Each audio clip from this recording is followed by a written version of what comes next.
There is no funding winter for good companies. India is unique in the sense that it actually converts capital to revenue. India is very well positioned for the next decade to drive global growth. There certainly has never been a better time to invest in India.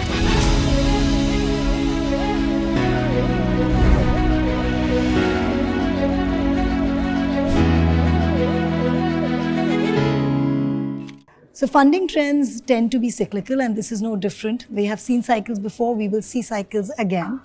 And I think these cycles are actually good for the ecosystem because it ends up resulting in rationalization of valuations and creates more entry points for investors like myself and others out there. So it's better for the VCs, it's better for the LPs. And in a very odd way, it's actually better for founders because it ensures that their companies are priced right.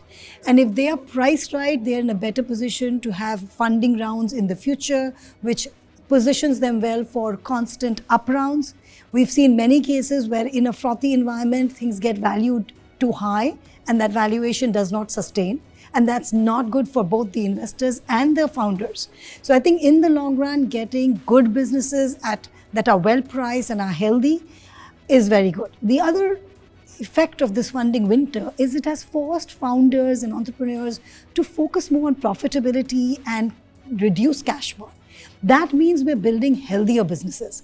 And again, in the long term for the Indian ecosystem and for the world at large, it is helpful to build sustainable, profitable businesses that are solving big problems and are priced right. So if you put the two together, I think this is a healthy change for the entire venture ecosystem, both in India and globally.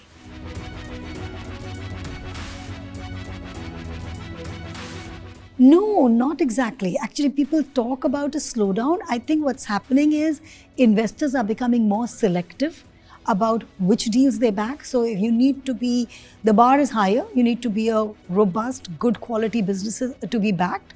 But capital is still flowing in. VCs are still able to close their funds and more funds are being created. So I think India today stands to gain, especially because of that shift towards creating more manufacturing bases in India, getting services out of India, getting technology out of India for the world.